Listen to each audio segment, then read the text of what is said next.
Hello, this is Lisa Lee, and welcome to this Wednesday's reading. Today we are going to be diving into the question of, it's like a relationship question. The more readings I've been, like lately when I've been doing personal readings, I keep on seeing sort of an interesting theme come up.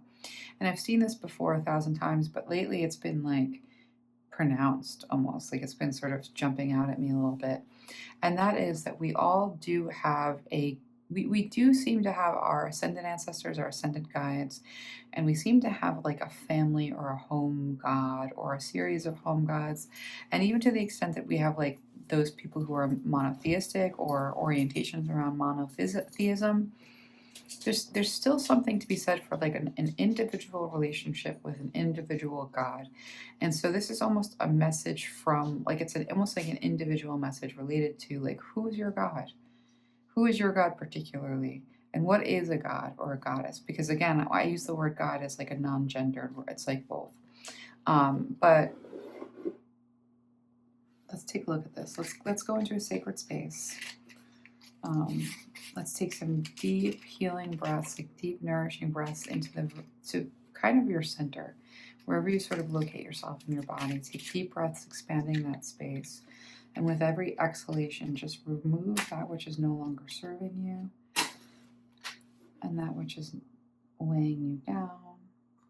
So big expanding breaths and then release. And then big expanding breaths and then release. And so as we enter into this sacred space, we're asking about personal relationships with the divine. And when we talked about belief during the lecture series a little bit earlier in the month, or maybe it was later last month, it's been such a crazy, it's been a time of transition for sure. And so timing is escaping me a little bit, but we really talked about how it's, when it comes to belief, when you're talking about the placebo effect, it's not whether or not the story is true or false. It's the healing pill or it's the medical pill. It's about the belief that facilitates a story of your capacity to heal than healing you. And so it's not about a religion being wrong or right. Does it facilitate your belief as a positive, like life-giving force or as a destructive force? And what it is to know God, first of all, it's not really about like, positive or negative or duality. There's destructive aspects and there is creation aspects to God, as a whole, the divine as a whole. And every aspect of the divine has the potential for both in one way or another. And so I want to be careful about dualistic language, but when it comes to our relationship with the divine, I want to ask about your relationship to the divine. I want to ask about the relationship the divine has to you and what the divine wants you to understand at this time with this reading. And so let's get into this and see what comes out. The unseen and the empty room and the mentor. The tear in the box with the bottom of the deck being vision. And these hands clasping are kind of jumping out to me a little bit. And so I do feel that within your relationship with this energy is very close. But inside the vision card, there's a card that is similar to there's a card in here called the Mountain. And I don't think I'm going to find it by flipping through. But there's a card in here called the Mountain. And so there's something about the way that you came into the world. You're part of the world, you operate in the world, you walk around the world, but there's something about your life story or your life experience that has kept you very secluded, that has kept you like in the world but not of it, very much like separated out. Like there might be themes of captivity where you're looking from the external, like I see someone like watching from outside of, always sort of looking from outside of in. And so there is something significant about your experience in this lifetime and there being a separation or a lack of access or something that keeps you in an observer point of view. And so the first thing that I want to say about that is this does seem to be somewhat intentional, even though within this contained space there are depths and a capacity for seeing into it's like you've seen a lot here with the depths and the heights. but there's something contained and there's something keeping you separate. And when I look at these hands collapse, like clasping, it's like there's some aspect of feeling like collapsing under the smallness or confined or somehow feeling like you're left out, or have been left out. Not completely, because again, there's a lot of experience in here, but you're being held in this. So I want to start there. With the unseen, the empty room, and the mentor. Especially with the tear in the box. Okay, let's get some more cards. I want to look at this a little closer. Because with that unseen, this is going to be the part of your faith that kind of struggles with the unseen here is if it's not the story about the right or the wrong religion, if God isn't good or bad, strictly speaking, because again, a lot of times we'll come to belief systems, we'll come to spirituality, we'll come to religion, and we will, it's like a heartbreak situation where we think, okay, this all-powerful creature is horrible and evil and no good, because look at the state of the world, look at the torture, look at the meanness, look at the cruelty, look at the suffering. There's either no God and it's all chaos, and sometimes that's more comforting than a thought that there is a God or there is a goddess or there is a spiritual system or organization, and it's just like willing to allow for the evils and the atrocities that we see. Somehow the spiritual, world doesn't protect us from things like murder and theft and cruelty and exploitation and all the things that we see that are very real that we have to contend with, that fly in the face of any idea of a good God. And so when we think about this unseen, we're talking about something that is not obvious. It doesn't make itself known in good deeds. It doesn't make itself known in the absence of terrible things. It doesn't make itself known in terms of, if you do this, I'm going to get that. If you're a good person, you're going to get this. And so there's something about the lack of, with the empty room, a structure. This is a group here with a close connection to the divine, very much so with the vision. That vision says your vision is informed by the divine. That visions card says you are held very closely. There is a bubble of protection here. Because I see the box and the vision card. You see these stripes here on both of them. What I'm being shown with that is there's this is like this. These are similar spaces. These are almost like, this is the labyrinth of the world. And I'm seeing the goddess Ariadne. And so there's something about the labyrinth. You're almost like Ariadne. Like I almost kind of feel like you, and we might want to work with her because she's sort of coming up in this reading. But Ariadne is the princess who lived in Crete. In the mythology, she's the princess of Crete, and her brother is the Minotaur, and the Minotaur lives in the labyrinth. And so there's something about you as being, and I'm being reminded of there is the reading The Emperor's Daughter. This is all coming up for me today, so it's like very fresh in my brain. That's like very similar. Like there's something about the Minotaur, and there's something about the history of your family or the history of the lineage that you come from, where you are able to see and have a close relationship with like this. There's some kind of like a quality here, because the story with the Minotaur is like a really messy one. It's a story of shame with the mother and transgression, with the father, and then the punishment being delivered to the son in the form of the Minotaur. And Ariadne being the keeper of family secrets. And then she doesn't keep the family secrets. And because she doesn't keep the family secrets, she gets punished in a certain kind of way. She makes a decision to kill the Minotaur, to give the family secrets away to somebody who can then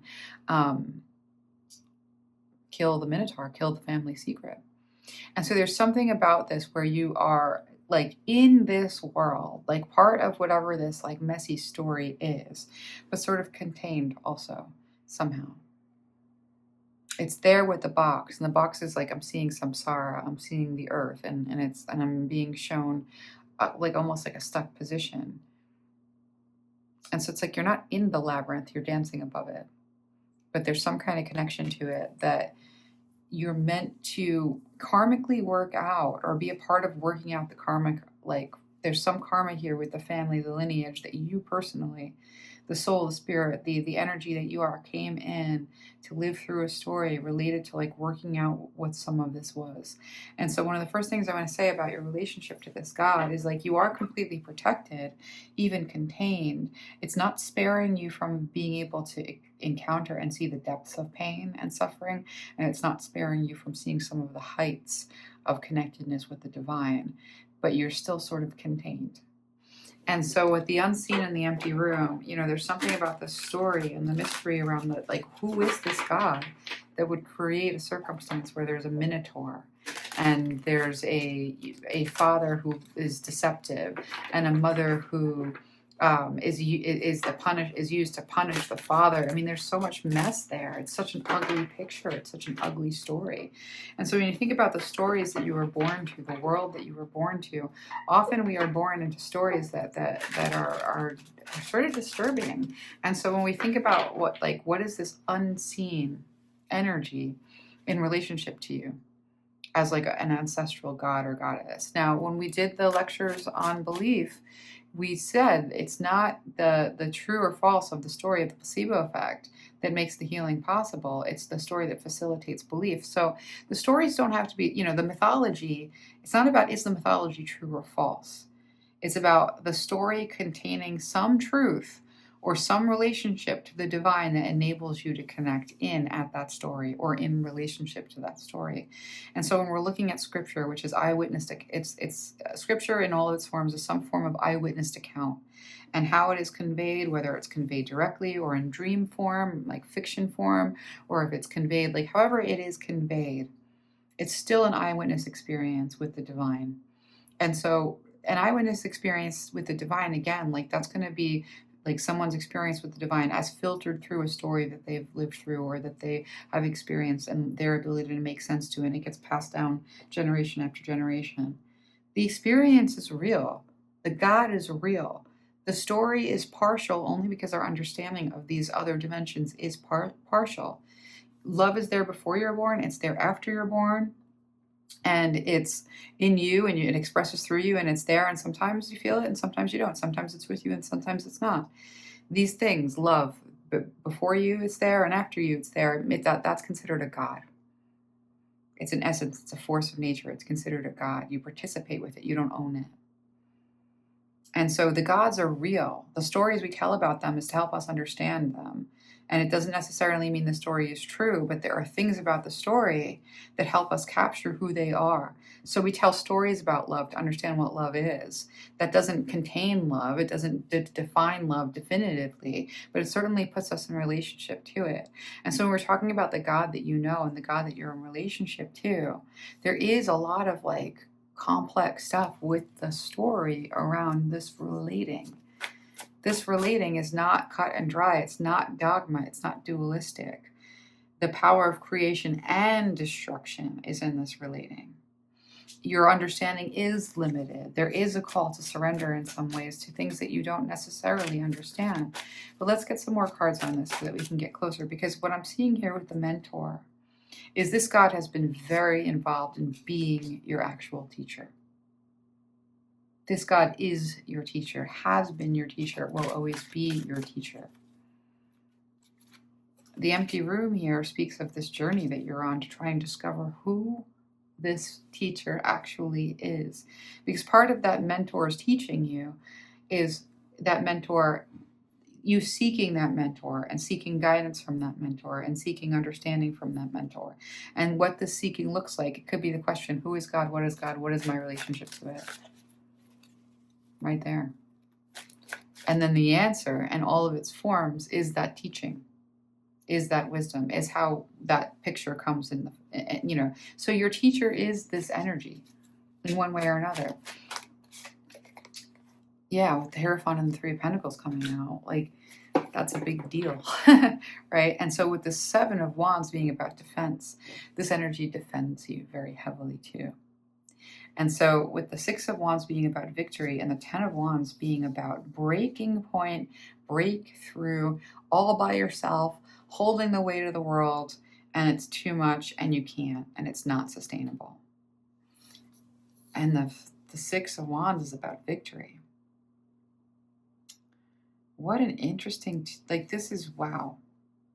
When it comes to talking about your relationship to this unseen force, 10 of Wands and 6 of Wands are what?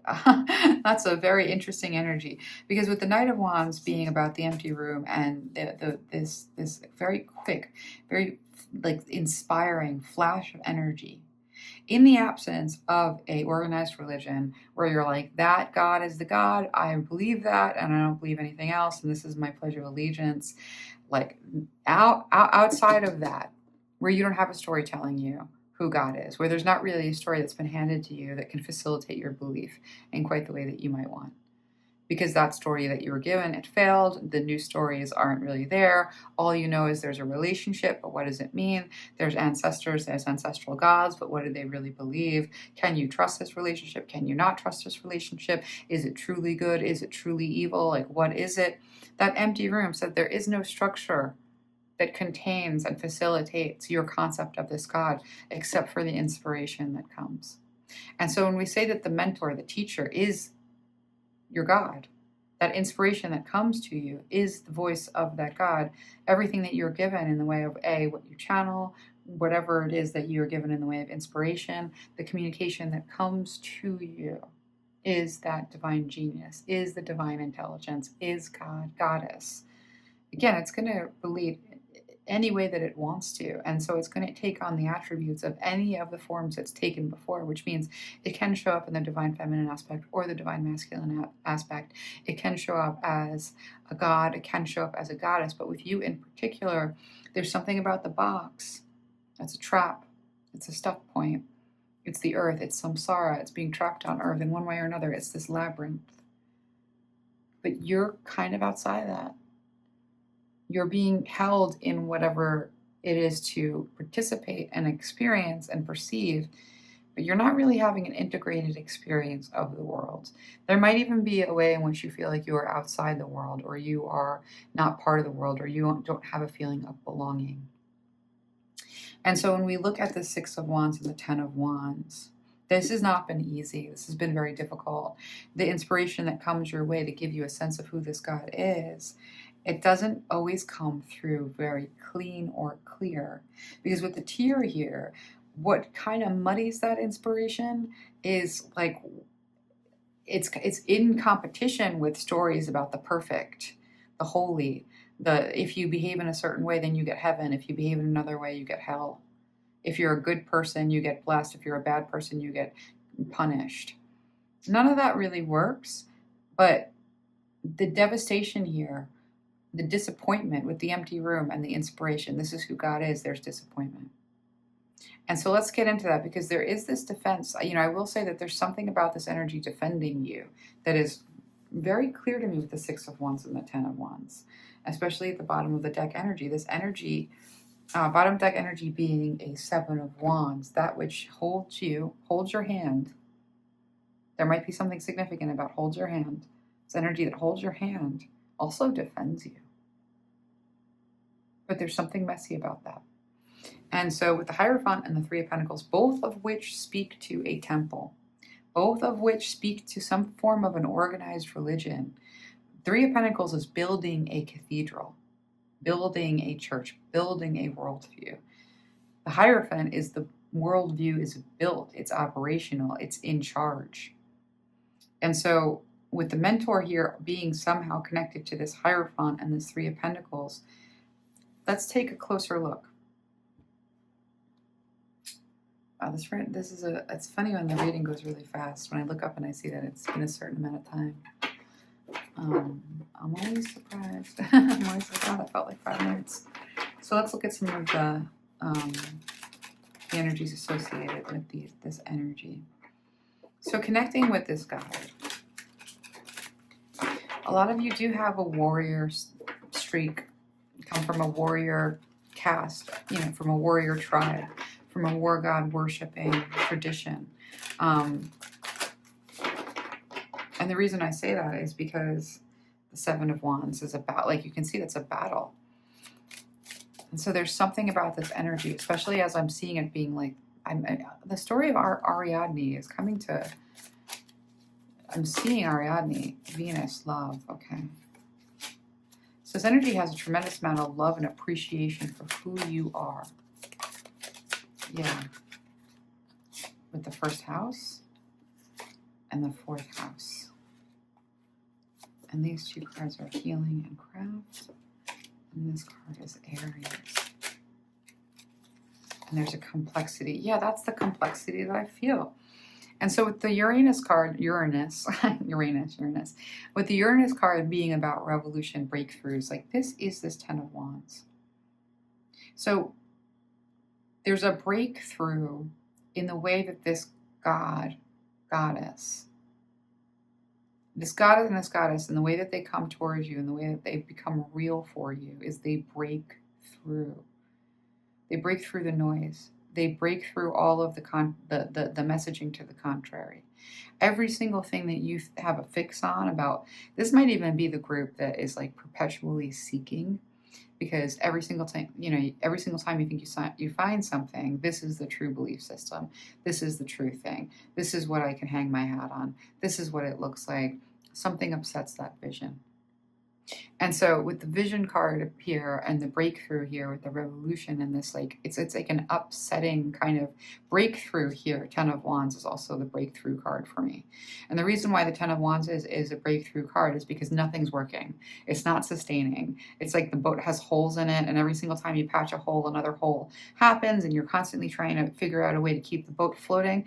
And I feel like with your faith, it might be a similar thing where every single time you get a fix on what you believe, it's like you patch the boat and the boat is floating. And then suddenly something about that belief system fails. It's like another, like no matter what the new belief system is, there's still a hole in the boat and you're constantly bailing it out and trying to keep it afloat and nothing's really holding it. And so that's what this Ten of Wands feels like to me.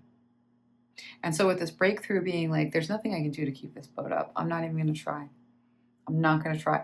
I'm literally going to let myself discover through a process of no longer trying to uphold my beliefs that I float. I'm going to discover that I know how to float. I'm going to discover that I can swim. I might even discover that I don't need a boat at all because of what I'm made of and how I'm created is a mermaid, right? And so there's something here about everything you're trying to do, trying to be, trying to force, trying to like hold in the way of a vision and force in the way of a reality. It's not working. And that's not meant to. Your conception, your belief, everything that you were holding, and like I almost see something that was a very pious young person, and so you're going to talk about like I see this God showing me like that you were exceptionally behaved, and that didn't work, right? So now that throws a whole wrench into the truth of that story. And so then you were, exceptionally tenacious in your advocacy and in your being the change that you wanted to see in the world. And then that didn't work, right? And so now it wasn't in your own strength. It certainly wasn't in the strength of that story that you were told. And so now what's going to work, right? You're at that what's going to work kind of a place. And so with the healing and the craft, this is all sort of part of what it is for this inspiration to be let through, what it is for this process of inspiration to happen. You have to get over the disappointment of what isn't really the divine. And the divine is not some perfection. The divine is not some perfected story. That's going to be something that we wrestle with a little bit here with healing, because it means that there's hurt there. Tear means that there's hurt there. That's disappointment. That's, I wanted you to be a good God. I wanted you to be a perfected form that had dominion over everything and that could see the validity of my innocence, my purity, and my truth, and would absolutely, do all of these things to facilitate, a good life and a good experience and blessings. That's a big disappointment when that's not what happens.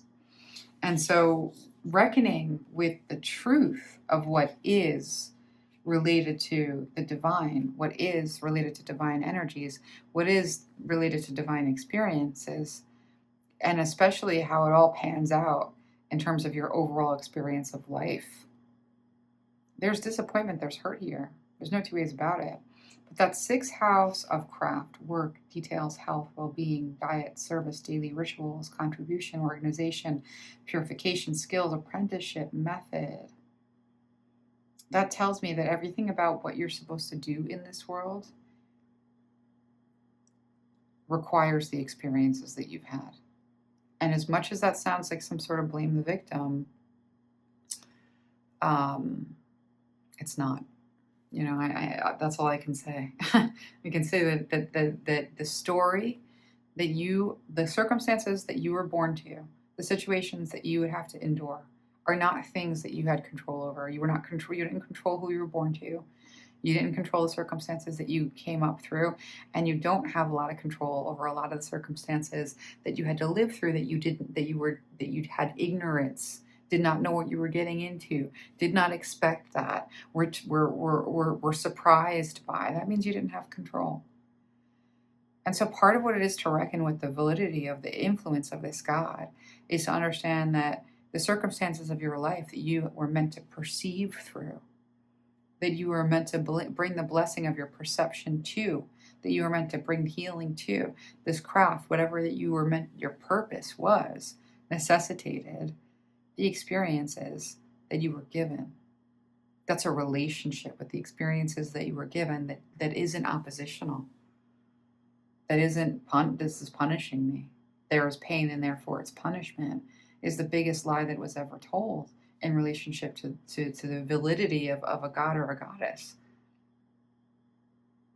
And so there's a complexity here with the Aries, especially that's like a devil, in terms of your relating to the divine, relating to divine structures, period, the box, the trap of this world.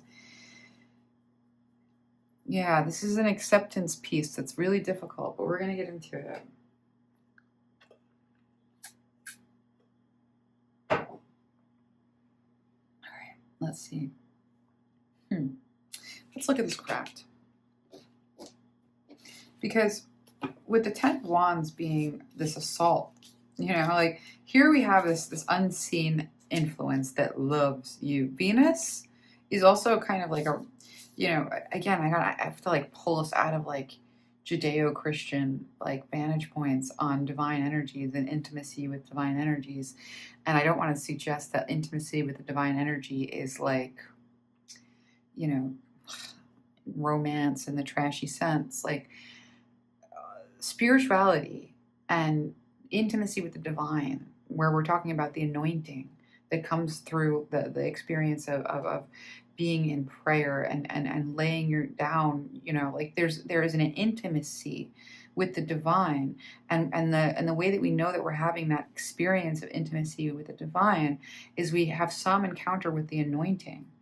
We have some encounter with a feeling of like euphoria and love in relationship to divine energies. And so when we have those encounters, that's an intimacy, that's a closeness. There's a sensual aspect to that kind of relationship with the divine. And that's what that Venus is speaking to. It's like this is an energy that doesn't just love you. There's a beauty, there's a harmony, there is a charm and a romance and a receiving and a sensuality and a luxury and a wealth and a magnetism and a pleasure and an adornment. That's real in terms of like this, the way that this God relates to you is in a Venus way. Where it becomes confusing is when this energy is teaching you and 10 of Wands and you're being assaulted by the horrors of the universe. And so it's like with the 4th house, you're like rooted in the reality of what you've seen and the reality of what you've seen with people and things. And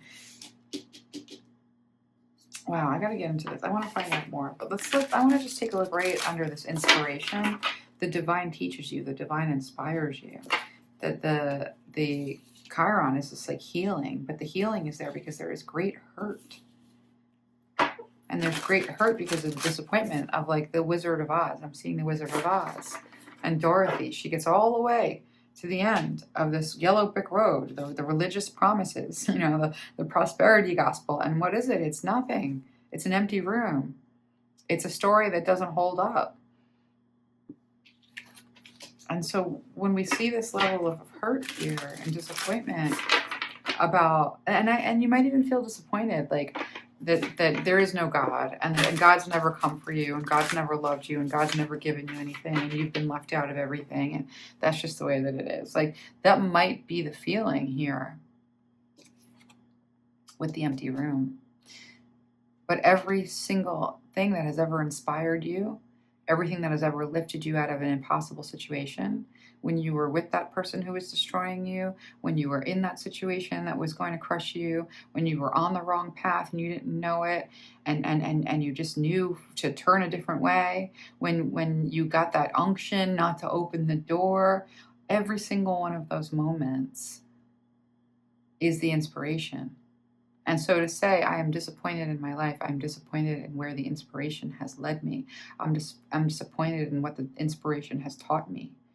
Your entire inner framework, your entire way of looking at the world and perceiving everything that you love about yourself comes from the influence of the inspiration that pulled you out of destruction and into a greater expansion in one way or another, that led you to the right fountains and sources. So there is something to be said about a damnation over the influences that have made you you, that have given you what you have, that have been interacting with you. That's this inspiration into that empty room. Yeah, there's a disappointing, horrible sadness here, grief, because it's not what you thought it was. It wasn't what you hoped it would be. The expectation you had of the quality of life that you would experience is not what, you've been failed, except that was never meant to be your story. And so the disappointment is about what wasn't meant for you. But the heartbreak is about, well, what is meant for me? And so with this Hierophant and this Three of Pentacles and the Aries here, and the complexity with your mentor, I think that there's this aspect of your God that's tough, that is tough for you to accept. But it's a big part of who you are, is this love. And that Seven of Wands says there's a victory. It's like when you stop trying to fight off every one of these arguments. Like, this is like every single one of these wands is an injustice that you've seen, an injustice that you've suffered, or a experience of injustices as being the only thing that there is. This is going to be every negative message, everything that says, no, there's nothing good in the world because look at that. There's nothing good in your experience because look at all of that. It's almost like this is a curse. You are cursed because of all of these things that happened to you. And this means that that whatever there is, it's against you. And that's not true. That's not even remotely true. With Venus and the unseen, you're protected. You're kind of kept in this space that is maybe not having the experiences that you want to have. You're seeing a lot, and so there is something here about acceptance that's really profound. And it's like that acceptance comes in at the level of what you're rooted into and what you're rooted by. That acceptance comes in around who you truly are, your life philosophy, your outlook, your self-image, everything that has made you you, and everything that has made you you, and the things that you love about yourself. That was your mentor. That was your teacher. And that mentor and that teacher included horrible stories that you lived through. Your teacher was those stories. Your teacher was the circumstances. That's what we're talking about when we look at acceptance. It's funny, because look at the Voyage card here. Can you see how you're being carried by this bigger energy? You think that you're flying, and everything, I'm seeing this little whale. And this little whale is looking out at the and saying, look at all this. I'm having to fly, and everywhere I look is space, and I'm flapping my wings, and I'm exhausted, and I don't know why I have to do this. Meanwhile, this little guy is not determining where he's going. He's not determining this. I don't know why this little whale is a little boy. I don't know why it's gendered, but this little whale is not determined. Is not the determining force of where it's going. It's just not. And so when you think about whatever determined where you're going, and we can start with where you came from, whatever determined where you were born and to whom you were born, whatever determined the circumstances of your birth, whatever determined the circumstance that would lead you into to places and situations and stories that you could not have avoided because you didn't have because of ignorance or because you didn't know any better. Again, that's not in your control. So all of the not in your control, including decisions that you made about career that led you to a place where you don't even know where you are right now in one way or another. That's okay. You didn't get yourself where you are. You didn't get yourself where you are. You might think that you got yourself where you are, but you were born somewhere that got you where you are. You didn't just get there. Okay, so there's a lot of contributing factors. This big whale is all of the contributing factors. All you're doing is flapping around down here. And yeah, it affects the wind a little bit, but ultimately, when you realize that every single one of these stories of this happened to me and this happened to me and this happened to me and this happened to me and now I'm like this and I don't like where I am and I hate this and this is terrible and I'm not going to get anywhere good and I don't have, like, that's what these 10 of Wands are. Every one of those wands, the 9 of Wands is the wounded warrior who's trying to hold up the fort and is barely holding on. The 10 of Wands, you can't hold on anymore. Breaking point. It's not up to you. You couldn't hold it together. There's nothing about this that was sustainable. You have to trust. You have no choice. You can trust. Wherever you are right now, something got you there. Wherever you're going, something's going to get you there. If you're disappointed with the place that you are, okay, that's right here. I see it. You're still not in charge.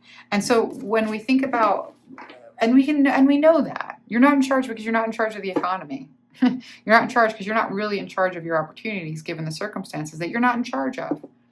So what do we do with I'm not in charge? Because I'm not in charge is also, there's something else that is in charge. And that's the conflict that we have with God writ large. Because with seven of Wands, we're in conflict with something that's in charge that is not giving us the experience that we want. And that's something that is in charge that is not giving us the experience that we want of abundance, of adventures, whatever it ends up being. We're condemning the experience that we're having. We're condemning the giver of the experience that we're having. And that's where the unseen, as the giver of the experience that we're having, as the giver of life, it loves you. There's victory in this for you, in this acceptance, in looking at what you're rooting in and have rooted in, and understanding that this journey's meant for you. And maybe that's hard. I think sometimes that's really, really difficult. Your Uranus, that's a revolution, breakthrough, brainstorming. That means that we have to break something. Something has to break through. Something wasn't working. Something wasn't sustainable. Something wasn't meant for you long term. You're being taken somewhere else, somewhere you're supposed to be. Where you're supposed to be is not about comfort zones. Where you're supposed to be is about growth. And so, yeah, there's a mentor, you're being led. But the structure and what you're building, there's complexity here with the box. There's a feeling of like, I don't want to have this experience. I don't want to be in this story. And so let's take a look at that, because you're meant to be in a story where there's epic change. You're meant to be in a story with Uranus where there's destruction. With 10 of Wands, where there's some destruction, where there's a lot of destruction. Because what is not sustainable. That means a lot of things that were fought real hard for, each one of those 10 Wands fought hard for, not sustainable. So community plays a big role here.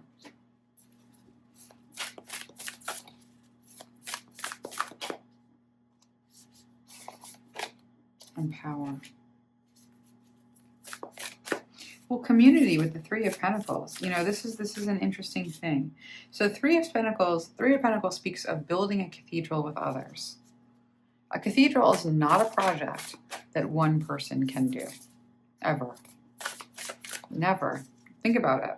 I could give you all the money in the world and all the tools in the world, and it would take more than a lifetime for one person to build a cathedral. Therefore, there is no one who can build a cathedral by themselves, because they would need more than one lifetime to do it.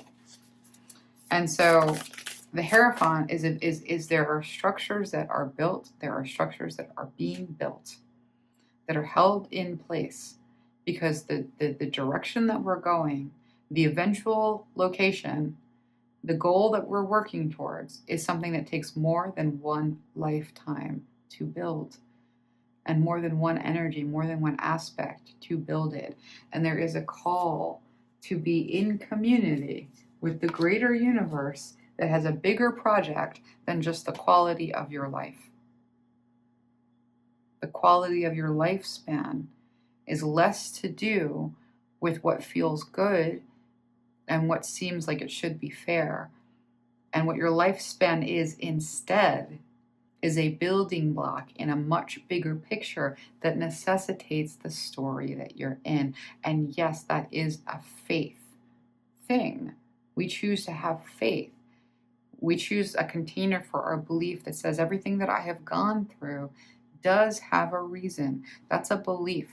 We don't have to invest in it, but that's what this is calling us to do. That's what this reading is calling us to do. And so with that Three of Pentacles being about the cathedral, the kingdom of heaven, for better or for worse, you can, nirvana, there's a lot of religious syncretism. That's kind of my thing. Like it shows up everywhere.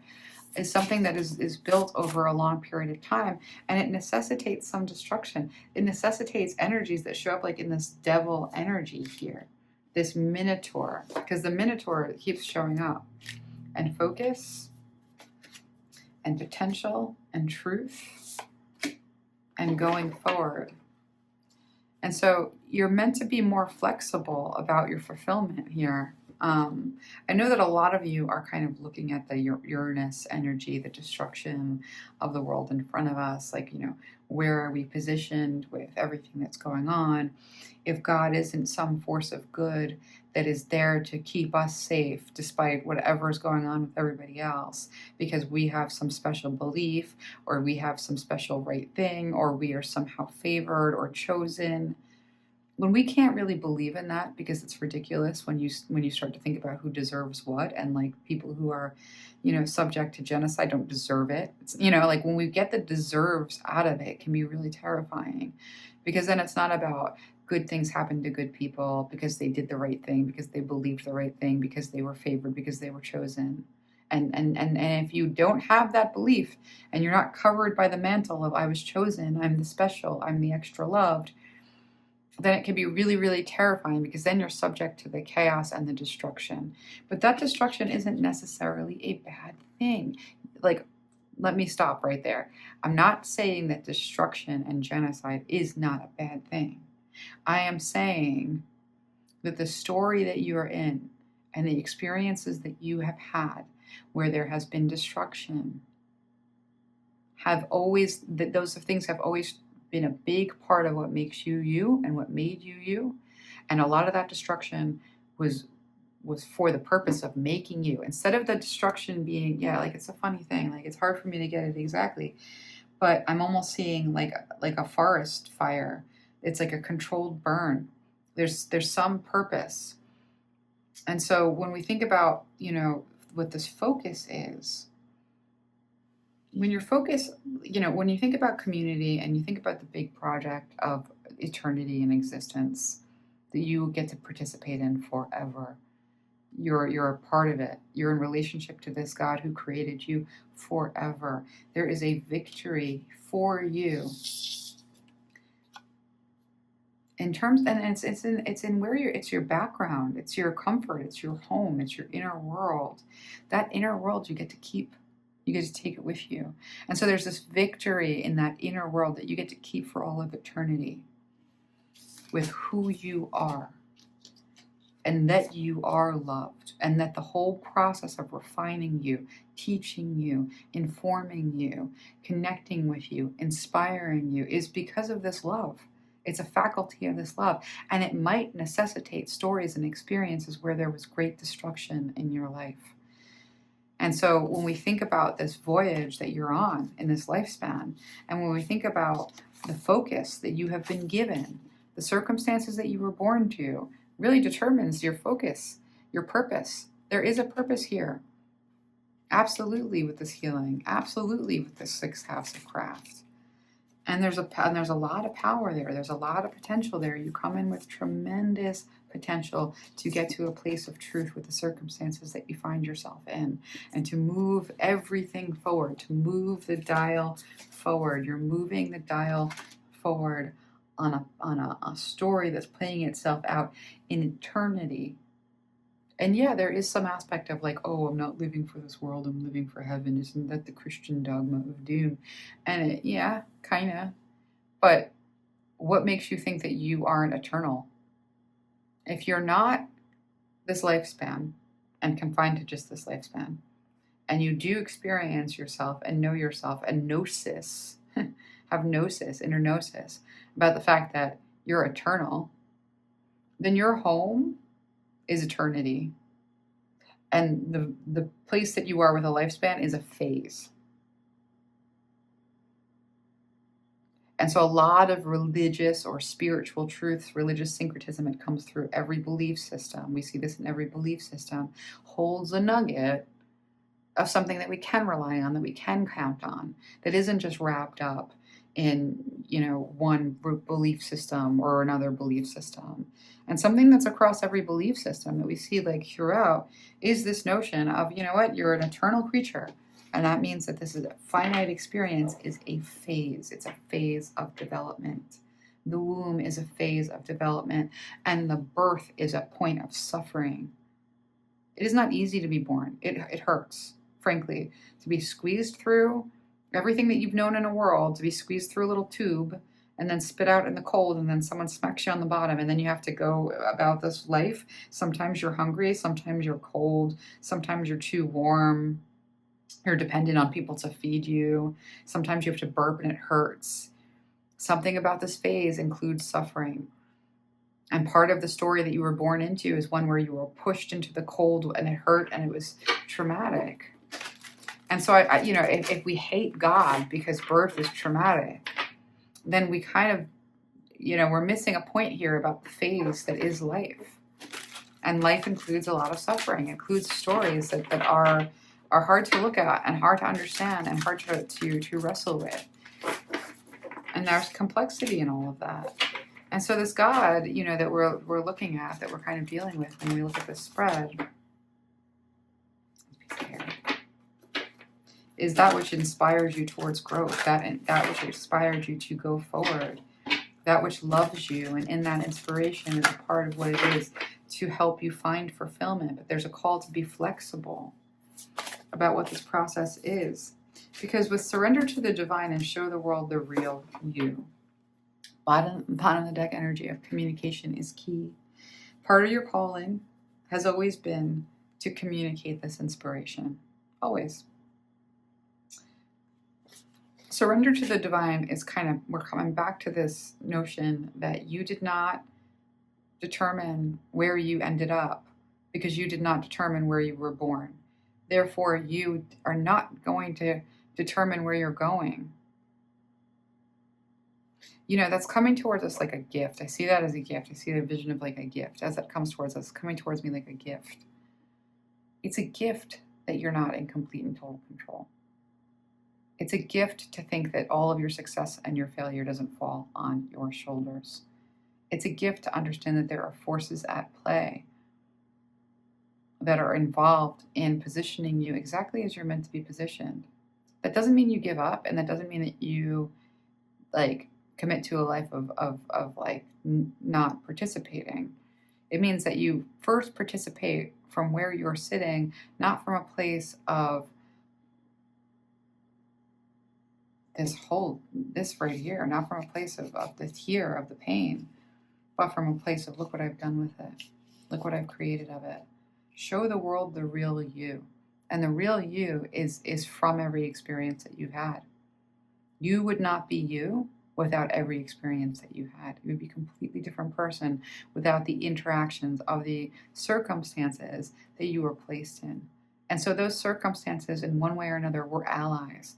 Those circumstances in one way or another were mentors and teachers. And the relationship that you have with this energy of God, where you have a place of you can trust it, is that you didn't get where you are on your own. And while you will be inspired to go forward and take action on participating with what it is to express who you are, with communication is key, that expression is participating with life, participating with connecting in life, participating with the Three of Pentacles community aspect of what it is to build into an eternity. And surrendering to the divine is not fighting with your life story. And this came through the last reading, but it's coming through again because I think it's a really powerful truth that we need to consider when we start to think about, like, a couple of things. One, our terror, our fear. What if I'm not enough? What if I can't get where I'm going? What if I'm not accepted? What if I'm not given the opportunity? What if I'm not ever chosen for this experience or that experience that I really want? That can be a terrorizing position to be in. But with surrender to the divine, where we say, listen, I may not like my life story, but it was given to me. I may not like what has happened to me, but it has made me who I am today. I may be afraid of where I'm going to be, but I know that I'm where I am because of things that I did not do, but were given to me in one way or another. And to the extent that you work hard to be where you are, I worked hard, we're working hard, I worked hard. Yeah. It's funny because I was in a reading, I did a trade and I was in a reading with someone today. And we were talking about, they were talking about I don't know, how do I do, this is a reading that somebody gave me as a trade, and I don't know like what my freedom is in talking about, but anyway, but there was this thing about how, Sagittarius, it's so I'm surrounded by Sagittarius. This happens to me a lot, like a lot of Sagittarius. Capricorns and Sagittarius is, I don't know, right? I'm a Pisces, and with Sagittarius, there's like a lot of aspirational, and it's a lot of surface stuff, right? I want this to be me, but it's like a coat, it's like an outfit, it's an aesthetic. Not always, because Sagittarius work really hard, but there's this, there's the bullseye, I want it, and the arrow pulls back, and then you get it, right? And then, but it's always, there's this aspirational quality, there's this seeking quality. And so, it's I guess, I think it's the 9th house. And so when we think about like the kaleidoscope of all the people and all the signs and all the archetypes and where everybody else, is, people are in different places, and so where you have an aspirational, like almost performative aspect of seeking with like a Sagittarius, and I'm making it seem like superficial, and it's not. So I did, like, forgive the lack of like proper verbiage or whatever wording. But Pisces is beyond that. It's past that. It's over that. Pisces is beyond the seeking, the aspirational, the performative, and into like this very deep, like goopy stuff. And so we were kind of just talking about the different places where the different signs are in development and in what it is that they're doing. And so like, Capricorn, again, like that's a sign of like, facing the facts of life, and things are really hard and working really hard with what you're having to deal with. Like everything about where you are and what you're working with and how you're working hard with what you're dealing with contributes to the moving forward, and contributes to the cathedral, the grand project of eternity, and everyone that's building towards it. But everyone is very much in different places, and those different places entail different levels of suffering for different reasons, and also different levels of liberation, different levels of arrival, different levels of having. And so when we kind of look at surrender to the divine and show the world the real you, and communication is key, it's just like jumped forward.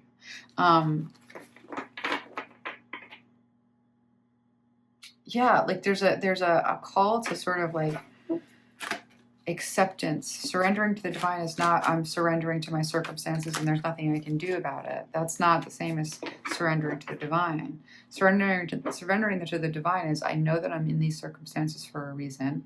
I know that these circumstances are a part of what is my mentor, my teacher. I know that I bring my perspective, my hard work, my diligence, my vision that is given to me by that inspiration that is God into the moving forward. You're not laying down on anything with that surrender to the divine. You're in a place of acceptance of what is Capricorn energy. You're in a place of joyful anticipation of what can be with that Sagittarius energy. But you're also in a place of deep introspection and doing the deep work, and also choosing the right way to be in the world as a contributor, somebody who's contributing to expansion, someone who's in an aspect of moving towards an ascension, and not necessarily like, working towards a destruction of like whatever, upholding of the system. There's so much here about the different places and what it means to participate with life, and the story that you've been given, and the perspective and the inspiration. That is part of what that surrender to the divine is. Surrender to the divine is, I'm supposed to be who I am. Surrender to the divine is, I'm supposed to look like I look. Surrender to the divine is, I'm supposed to do my best with this inspiration. It's God moving in me. Are we always inspired to do the right thing? No, sometimes we're inspired right off of a cliff. And I don't mean that literally. I mean, like, sometimes our inspiration leads us to a destruction of the things that we think are important that aren't. And so that force of God that moves us, oftentimes there's a protection in what it means to blow up and what it means to be upset. You know what I mean? Like being led is not always a path that looks like, that you're being led perfectly. And so with the heart chakra here being about a heart healing and reconnecting with the energy of delight and emerging out of a place of, it's like not being able to trust God because bad things happen, not being able to trust that there is divine unseen love because the life is not like, it doesn't look like blessings, it looks just like all, this is what we're working on here with emergence and the healing of the heart chakra and the reconnecting with delight. When you were a baby and you were born to the family that you were born to, a whole lot of you, many of you, didn't know as you toddled through the living room that there was no money in the bank and that nobody knew what anyone's going to have for dinner. And the reason that I'm bringing that up is because I'm seeing a little 2-year-old or a 1-year-old toddling through the living room, screeching with delight and laughter, happiness, with a heart full of hope and vigor towards life, and no thinking about the actual circumstances. The circumstance are not determining whether that infant has a capacity to experience delight, has a capacity to love and be loved. The circumstances, well, and I know poverty has negative impacts on everybody, but the point I'm trying to make is what you are tuned into and what you are connected to.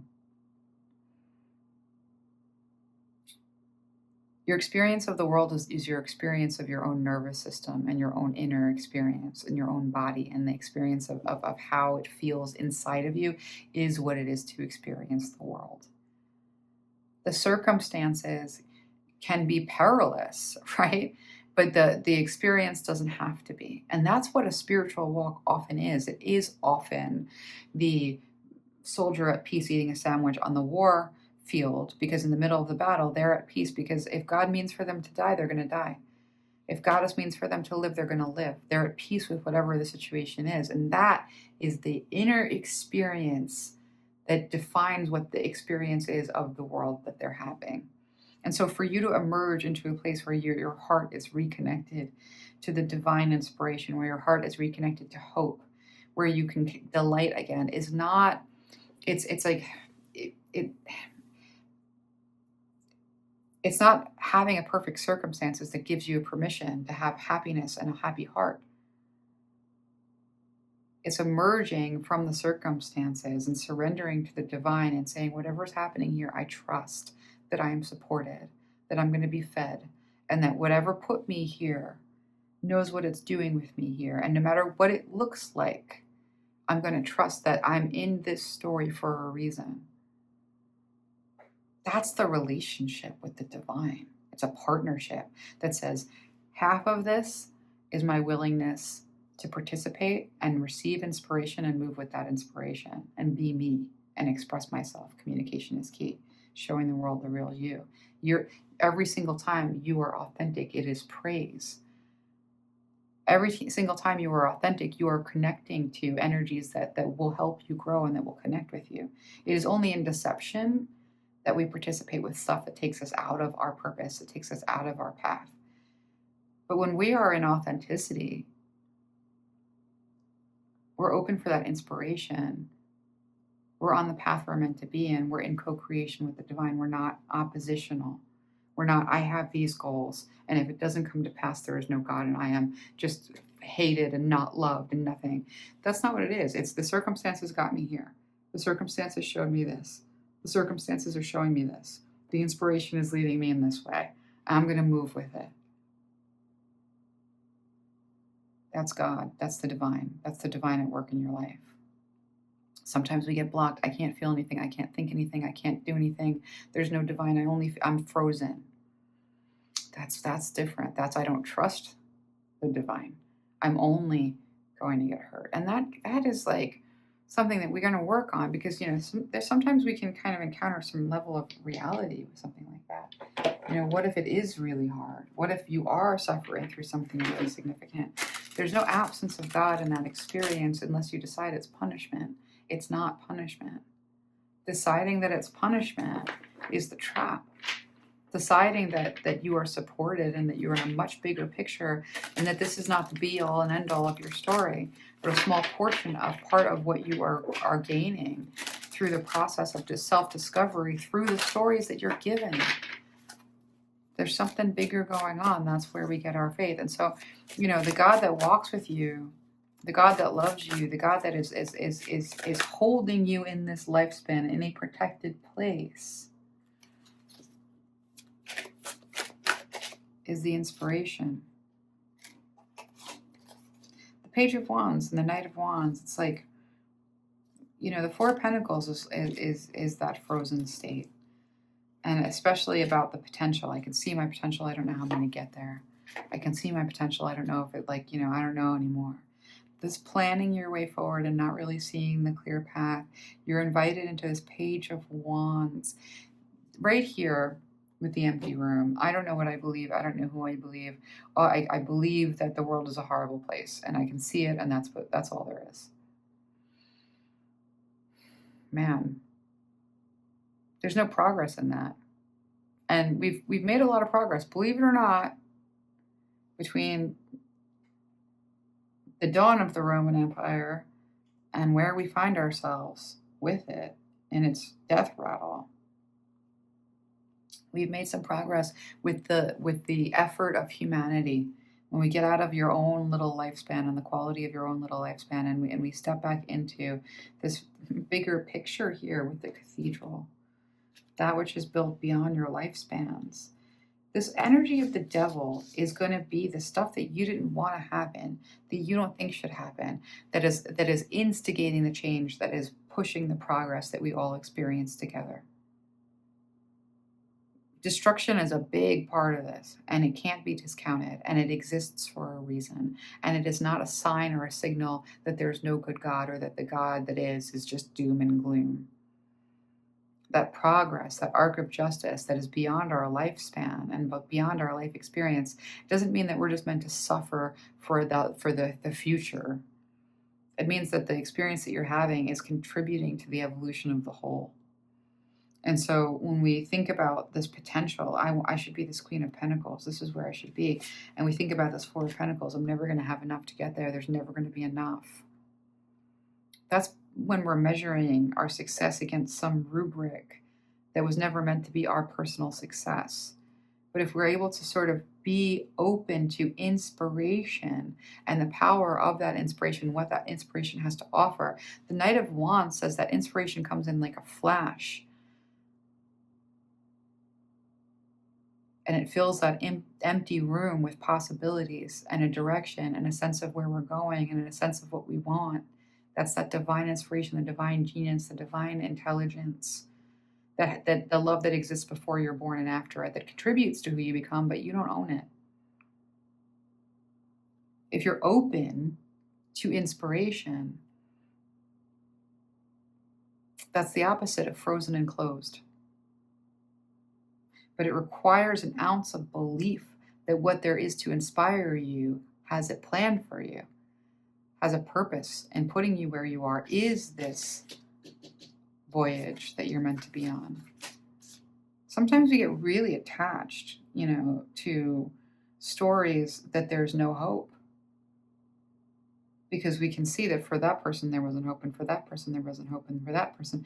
We're judging everyone else's stories. We're not in those stories. If you've ever been through the worst thing in the entire world, and some of us have, then you know that the experience of what it is to live from within the worst circumstance that you can imagine. Some of us have lived within the worst circumstance that we can imagine for ourselves, okay? And we know that that experience is when people are like, oh, how could you have survived that? And your answer is, I was in it, and it was somehow worse than you can imagine, but also somehow better than you can imagine. Because once you were in the experience that you were living through, it's not the fiction of what somebody believes about it. And when you communicate from within that space, oftentimes you bring a lot of liberation for yourself and others. And so there's a lot here, and we're even kind of getting a repeat message a little bit about acceptance. And when it comes to discovering what this God is, it's not just a God of creation. It's also a God of destruction. It's also a God that is going to teach you, is going to be your mentor, is going to help evolve you through not just what looks like blessings, but also things that look like destruction.